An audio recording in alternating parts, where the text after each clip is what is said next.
A mídia tradicional, que parece uma sucursal de divulgação de pautas do Partido Democrata, já há algum tempo propaga a informação de que 97% dos cientistas concordam que há aquecimento global causado pelo homem e isso é perigoso. A ideia é que há mesmo um consenso científico e nem precisamos mais discutir esse assunto. Precisamos rapidamente restringir a liberdade das pessoas, cobrar mais impostos para que os bem-intencionados e honestos políticos de todo o mundo resolvam esse problema pra gente. Quem ousar questionar isso claramente é um terraplanista anticientífico que quer matar pessoas com sua burrice e incapacidade de entender a ciência de verdade. Sendo ciência, nesse caso, lógico, aquela que só os jornalistas de esquerda sabem, porque nem cientistas mesmo concordam com isso. Essa colocação, feita hoje por socialistas no mundo todo, foi lançada ao patamar de verdade socialista absoluta com um tweet do parasita mor Barack Hussein Obama, feito em 2013. Nesse tweet ele fala textualmente que 97% dos cientistas concordam. Mudança climática é real, feita pelo homem e perigosa. O Obama até anexou um link para um artigo científico. Mas será que isso é verdade? Esse artigo diz mesmo isso que os socialistas estão interpretando? Somos todos nós um bando de idiotas e devemos rapidamente começar a obedecer governos para o nosso próprio bem? Antes de continuarmos o vídeo, aproveite para curtir e se inscrever na página. Clique no sininho para ser avisado de novos vídeos. Existe mesmo consenso de 97% dos cientistas sobre as mudanças climáticas? A divulgação do parasita Obama foi mais longe, mas quem primeiro teve essa ideia foi outro esquerdista democrata, um parasita de alcunha Al Gore, candidato derrotado do Partido Democrata nas eleições de 2002. O cara perdeu só por um punhado de votos e, acho que devido à depressão, resolveu se virar para o extremismo esquerdista. Criou em 2006 um documentário sobre o que se chamava na época de aquecimento global e depois virou mudança climática. Foi nesse documentário que ele previu a grande inundação da Flórida e de Manhattan em 2014, só para você ter uma ideia de quão tosco era a coisa. Mas a mensagem era exatamente a mesma de hoje. O mundo está acabando, a ação do homem está aquecendo o planeta e vamos todos morrer, a menos que vocês entreguem todas as suas liberdades e paguem impostos astronômicos para os políticos socialistas. O documentário que ele produziu tinha tantas previsões estapafúrdias que virou comédia hoje em dia. Mas não foi o suficiente para afastar os esquerdistas que ainda querem usar o tema clima para tirar liberdade de pessoas. Lógico que não seria capaz. A ideia de uma crise iminente, que vamos todos morrer se vocês não me obedecerem, é tão antiga quanto útil para políticos. Ao longo da história, aconteceu inúmeras vezes. A coisa toda começou com um cientista britânico chamado Thomas Malthus, ainda no início do século XVIII. Ele fez uma conta simples. O crescimento populacional humano é uma progressão geométrica, enquanto o cultivo de alimentos é uma progressão aritmética. Quem já estudou progressões no colégio sabe que progressões geométricas crescem muito mais rápido que as aritméticas. Então, lógico, fatalmente em algum ponto do futuro iria faltar comida, haveria uma grande catástrofe e pessoas iriam morrer de fome.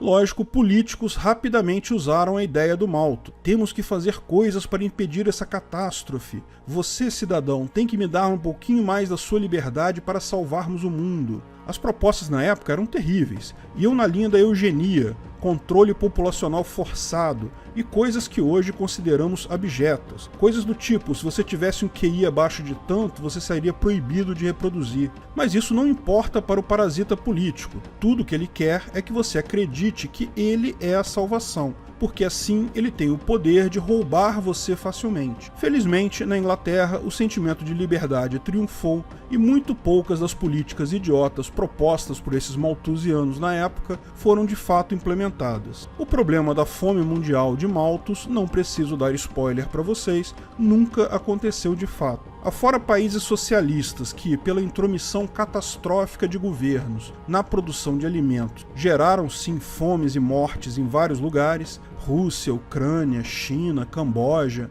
vários países da África, a quantidade de comida cultivada cresceu no mundo todo para acompanhar a demanda. Não é nenhuma surpresa isso. Explicamos esse ponto no vídeo sobre o Thanos. Tem gente demais no mundo?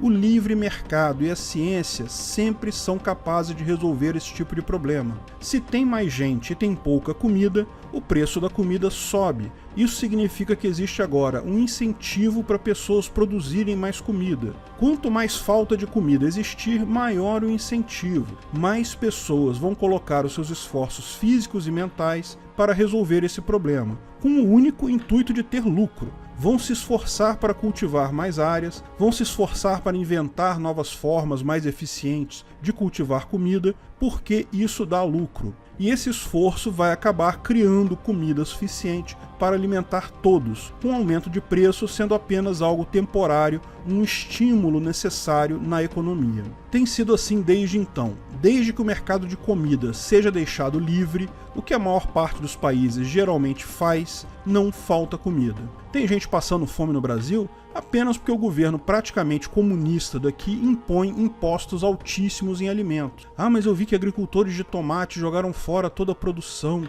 Capitalismo traz desperdício. Ao contrário, o capitalismo traz eficiência. Se não havia mercado para o tomate, levar esse tomate até a feira para vender seria custoso demais, ineficiente e aumentaria o custo para todo mundo. Se realmente houvesse gente próxima precisando de tomate, ele não seria jogado fora. Agora, levar o tomate de lá até onde alguém precisa em algum lugar do mundo é todo um outro custo. Se você quer, você pode ir lá na estrada que o cara jogou o tomate fora e pegar.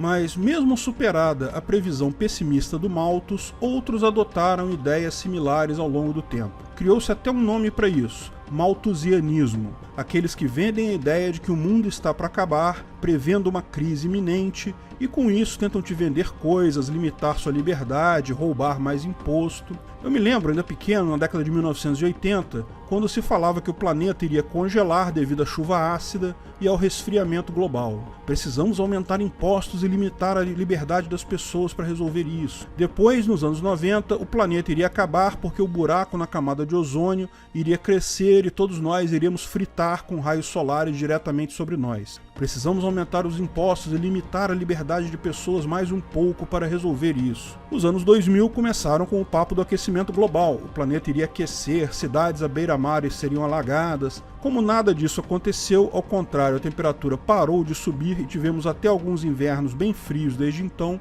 Em 2010 começaram com o papo de climate change, ou seja, não é mais aquecimento global, agora é mudança climática.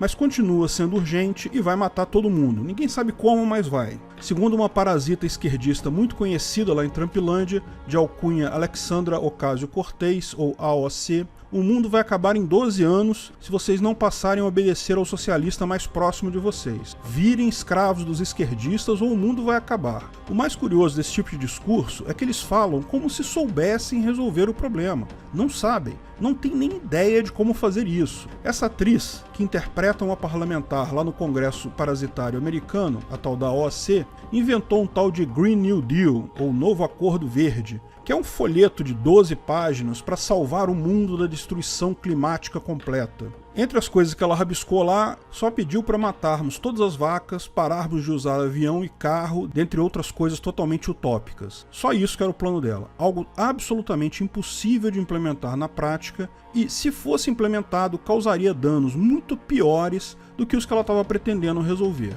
Mas a história é sempre essa com malthusianos. A solução que eles vão dar não importa, eles querem que você se assuste com um problema catastrófico, assim você precisa se arrepender de existir e entregar toda a sua liberdade numa bandeja para que políticos socialistas honestos e bem-intencionados te salvem. Sim, vai nessa. Lógico que para esse povo é muito conveniente esse dado de que 97% dos cientistas concordam que aquecimento global existe e é perigoso, conforme qualquer artista da Globo e político de Partido Democrata vai confirmar para você. É um consenso científico, 97% dos cientistas concordam. Quem não acreditar nisso é um terraplanista do clima. como ousa questionar aos socialistas se existe um consenso científico sobre isso? Mas então vale a pena a gente entender de onde que surgiu isso? Quantos cientistas realmente responderam essa pergunta? Quem fez essa pesquisa? Porque, veja, a ciência é por natureza anticonsenso. De fato, entre cientistas, na maior parte das áreas de estudo sérias, raramente existem muitos consensos sobre temas atuais, porque a ciência precisa ser questionadora, precisa buscar novas visões sobre temas. É assim que a ciência funciona. Se houvesse um consenso científico e então ninguém sairia dele, estaríamos ainda hoje na mecânica aristotélica, né? Talvez ainda acreditando que a Terra é plana, porque, lembra, isso já foi consenso um dia. Ciência funciona com o método científico. Você observa a natureza, faz uma hipótese, elabora uma forma de testar essa hipótese, faz teu teste e, com base no resultado, chega à conclusão de que a hipótese é verdadeira, falsa ou indeterminada. Isso é ciência. Até que alguém veja o mesmo fenômeno por outro ângulo, lance outra hipótese, experimente de outra forma, chegue a uma conclusão talvez diferente da sua. Assim, ninguém precisa de democracia de cientistas. Cientistas votando no que acham melhor para determinar o que é válido ou não em ciência é uma coisa absurda. Não é assim que o método científico funciona. Se todos os cientistas do mundo acham uma coisa, mas o seu experimento determinou outra, todos os cientistas do mundo estão errados, e você está certo. Método científico não é democracia. Mas, por exemplo, dizer que o gás carbônico, o CO2, causa efeito estufa é um fato científico bem estabelecido. Existem vários experimentos que você pode fazer, podem ser reproduzidos por outras pessoas que vão chegar nessa conclusão. Você bota num balão de ensaio uma determinada quantidade de CO2, incide luz solar ali, e você vai ver que tem um aquecimento devido ao fator. Outras teorias, como evolução por seleção natural e que o planeta Terra é um geóide que gira em torno do Sol, a mesma coisa. Existem experimentos fáceis de serem reproduzidos que permitem chegar a essa conclusão. Evolução por seleção natural você demonstra num microscópio com bactérias, acontece na sua frente. E lógico, podem inferir o mesmo fenômeno na natureza através de arqueologia. Tem dúzias de experimentos que qualquer um pode fazer para provar que a Terra é redonda, ou um geóide para ser mais preciso. Como libertário, acho que o movimento terraplanista e o movimento do design inteligente têm todo o direito de achar o que quiserem achar, fazerem as pesquisas que tiverem vontade. Tem até um vídeo que eu explico isso. Acho até positivo para a ciência que todo momento existam pessoas questionando tudo, mas não contem comigo nessa viagem. Outras coisas que são fatos também são medições diretas. Alguns países do mundo medem a temperatura desde os anos 1800 e parece haver mesmo aumento na temperatura média desde então. Pode-se atribuir isso à precisão de termômetros e ao fato de que nem todos os lugares do mundo tinham sua temperatura medida nos anos 1800, ao contrário de hoje, mas mesmo desconsiderando tais fatores, há sim um aumento de temperatura no planeta de 1800 para cá. Mas lembre-se, essa época é conhecida hoje como mini era do gelo, ou seja, realmente, por volta dos anos 1800, a Terra estava muito mais fria do que o normal em outras eras. Lógico, todas essas ideias são aceitas pela maior parte das pessoas. Também, lógico, é impossível negar que o ser humano tem modificado o ambiente, tem jogado poluição na atmosfera, o que inclui gás carbônico, lixo nos rios e oceanos, tem alterado paisagens de floresta para pasto e muito mais. Tudo isso são fatos conhecidos, não controversos. Isso não quer dizer, porém, que o aquecimento global é causado apenas pela ação humana, ou principalmente pela ação humana, pelo CO2 liberado nas atividades econômicas. E mais do que isso, também não quer dizer que esse aquecimento é perigoso e urgente. Se 97% dos cientistas realmente concordassem que a coisa é culpa do homem principalmente, e que essa mudança é urgente e perigosa, isso seria realmente preocupante. Mas essa história dos 97% começou com um artigo escrito por uma pesquisadora de nome Naomi Oreskes, em 2004, que estudou 928 artigos sobre mudança climática publicados em revistas científicas. Desses 928 artigos, ela descobriu que 75% desses artigos concordavam que o ser humano tinha alguma influência no clima global, ou seja, era responsável, pelo menos em parte, pelo aquecimento global nos últimos 150 anos. E nenhum artigo ia contra essa ideia. Até aqui, sem surpresa, é bem provável isso mesmo. A ação humana tem alguma influência no clima. O que questionamos é se é uma influência significativa no clima. Isso não foi pesquisado. Esse artigo foi citado no documentário do Al Gore em 2006, que, porém, alegava que se tratava de um estudo de todos os artigos revisados por pares no mundo todo e mudou o entendimento final, dizendo que ninguém questionava que havia aquecimento global causado pelo homem e que isso era um problema urgente. Note a sutileza, os artigos originais diziam que o homem era parcialmente responsável, e só 75% deles diziam isso. Não chegavam a fazer previsões sobre isso ser preocupante ou ser significativo ou não. No documentário do Al Gore, a coisa mudou de figura, virou 100% dos cientistas concordam que o homem é 100% responsável pelo problema e que isso é um problema urgente. Mas sabe, cientistas, até pessoas em geral, ficam desconfiados com coisa de 100% de certeza. Isso não é típico de ciência. Como esse consenso do Al Gore pareceu coisa de débil mental para quem leu o documentário, alguns pesquisadores da Universidade de Illinois, em 2009, resolveram fazer uma pesquisa real sobre o tema e mandaram um questionário para cerca de 10 mil cientistas de áreas ligadas ao clima. Não apenas meteorologistas, mas físicos, matemáticos, enfim, qualquer um ligado ao tema. Perguntaram duas coisas. Primeira pergunta: você acredita que a temperatura do planeta subiu nos últimos séculos? E a segunda pergunta: você acredita que a ação do homem é um fator que contribui de forma significativa para isso? Eles receberam 3.146 respostas, das quais 90% concordavam com a primeira e 82% concordavam com a segunda. Reparem, não perguntaram se o aquecimento é algo urgente ou danoso, apenas se havia crescimento desde a Era do Gelo e se o homem havia contribuído para isso. Coisas que até eu provavelmente responderia que sim. Curiosamente, entre meteorologistas, apenas 64% responderam que sim à segunda pergunta. Imagina-se que meteorologistas têm um maior conhecimento sobre o tópico. Mas, dentre todas essas respostas, alguns poucos cientistas se descreveram como especialistas em clima. Apenas 77. Veja, não existe uma faculdade que forma especialistas em clima. Você tem meteorologistas, tem físicos, economistas, pessoas que estudam o assunto. Dentre esses, alguns se autodenominam especialistas em clima. E olha só, o fato de se denominarem assim, numa época em que essa questão climática já estava politizada, é meio uma visão de que são de esquerda, que encaram tal crise climática malthusiana como séria. Pois bem, 77 cientistas se descreveram dessa forma. E desses 77, 75 responderam sim para a segunda pergunta. Olha, chegamos no número. 75 sobre 77 é 97%. Ou seja, de 10 mil cientistas pesquisados, com respostas de 3.146 cientistas, os jornalistas pegaram só 77 dessas respostas porque eram as que melhor batiam com o preconceito deles. Eles queriam um maior número próximo de 100%. Mas esse número circulou na imprensa na época, mas não atraiu muita atenção. Só foi mais usado depois como evidência de que esse número de 97% estava certo, porque foi comprovado por mais de um estudo.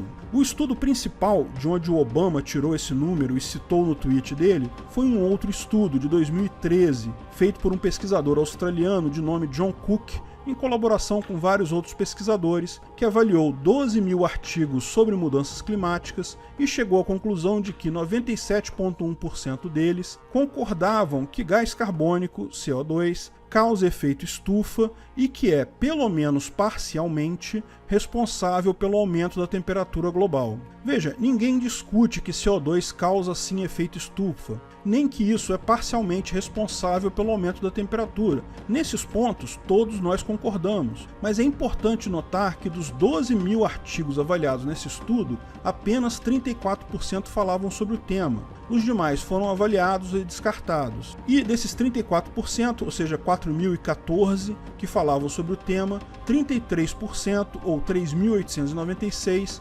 concordavam que a ação humana tinha alguma responsabilidade sobre o aquecimento, porque a ação humana aumentou o nível de CO2 e o nível de CO2 causou, ao menos em parte, o aumento da temperatura. Mas veja, isso não quer dizer que isso tenha sido o principal responsável ou mesmo um responsável significativo pelo aumento da temperatura observada, apenas que teve alguma influência. Mas o mais legal desse estudo foi além. Ele também procurou por estudos que acreditam que o homem, através da emissão de CO2, é o principal responsável responsável pela mudança climática. Repara a distinção importante aqui. Uma coisa é o ser humano ter algum efeito, isso é certo que tem. Outra coisa é ser o principal responsável, ou ser significativamente responsável por isso. Mas o ser humano ser significativamente responsável foi pesquisado também nesse paper do John Cook. Sabe quantos estudos chegavam a essa conclusão? 64. Veja só, 0,5% dos 12 mil estudos originais, ou se preferir, 1,5% dos 4.014 estudos que tratavam do tema, apenas 1,5% consideravam que havia evidências de que o homem é o principal responsável por isso. Pior, uma avaliação crítica posterior feita por um pesquisador alemão reduziu esse número para 41 estudos, e mesmo o número de estudos que concordavam com o óbvio que há algum efeito do homem no aumento da temperatura também foram revisados muito para baixo. E veja, em nenhum ponto o estudo diz que essas mudanças climáticas seriam perigosas ou urgentes. Essa parte foi simplesmente inventada pelo Obama e outros socialistas. Lógico, é importante colocar a coisa como urgente para fazer a grande jogada malthusiana deles e roubar a liberdade de pessoas. Ou seja, esse consenso de 97% não passa de consenso sobre coisas óbvias e ainda é, mesmo nesse ponto, questionável, porque ou foi derivado de 2 estudos com uma amostra ridícula de 2%, ou foi má interpretação de um outro estudo que ainda assim é questionável. O que se pode dizer é que cientistas, na sua maioria, mais de 50%, mas não 97%, concordam que gás carbônico gerado pelo homem causa efeito estufa e isso contribui em algum grau para o aumento da temperatura. Não que isso seja a principal causa, nem que isso seja algo urgente ou crítico. Em momento algum, cientistas colocam coisas como urgentes ou fim do mundo, ou ainda como certeza de que a ação do homem causa o problema. Isso acontece por um motivo simples: não há como fazer experiências com o clima, como eu expliquei lá no meu primeiro vídeo sobre o tema. Para ter certeza que a ação do homem é a principal responsável pela questão climática, você precisaria ter 100 planetas Terra para colocar 50 com população humana e 50 sem, e fazer experiências e ver o resultado. Isso é impossível, como eu falei, aliás, nesse meu primeiro vídeo sobre o tema. Tudo que esses cientistas fazem é covariância estatística associada a resultado de experimentos locais. Você pode simular o efeito de mais CO2 na atmosfera em um laboratório e concluir que mais CO2 leva a um aumento do efeito estufa. Isso aumenta a temperatura. É claro que o ser humano lança mais CO2 na atmosfera, mas calcular o grau de aumento da temperatura que advém disso é impossível, porque não há como eliminar outros fatores. Vulcões que jogam particulado na atmosfera, plantas que absorvem mais CO2 se a concentração for maior, quantidade maior de vapor d'água, que é um gás de efeito estufa mais sério que o CO2, mudança da atividade solar que segue um ciclo próprio dela. Existe um sem número de outros fatores que é impossível eliminar completamente numa experiência científica desse tipo. Tudo que temos são especulações simplificadas. Mas o meu ponto principal dessa oposição nessa discussão não tem nem a ver com a ciência em si, tem a ver com socialismo e com malthusianismo. Mesmo que, por hipótese, o planeta esteja mesmo aquecendo por culpa humana, não há por que acreditar que governos seriam capazes de resolver o problema com ações aleatórias usando força e leis. Apenas a tecnologia e o livre mercado têm capacidade de resolver problemas complexos como esse, da mesma forma que resolveu todos os outros anteriores. A verdadeira crise da mudança climática é essa tentativa de escravizar as pessoas com um discurso errado, retirar sua liberdade em nome de uma questão que não está comprovada nem de leve no meio científico, e com base em propostas de políticos socialistas que ninguém sabe se realmente resolveriam problema algum, a não ser o problema dos políticos que querem se eleger e roubar você. No meu vídeo anterior, eu disse que acreditava no consenso, acreditava que o aumento da temperatura era causado principalmente pelo homem, mas já ressaltei que, mesmo naquela época, não acreditava em soluções políticas. Se houvessem soluções, seriam tecnológicas. Nesse vídeo eu me retrato, eu mudei de ideia. De fato, não há evidências suficientes sequer para dizer que o aquecimento global é significativo ou é causado pelo homem. A insistência da mídia e de políticos socialistas em empurrar essa narrativa, isso sim é uma crise. Quer acabar com a real ameaça climática do futuro, acabe com o governo. Obrigado por assistir nosso vídeo. Comente abaixo se tiver dúvidas ou sugestões de novos temas.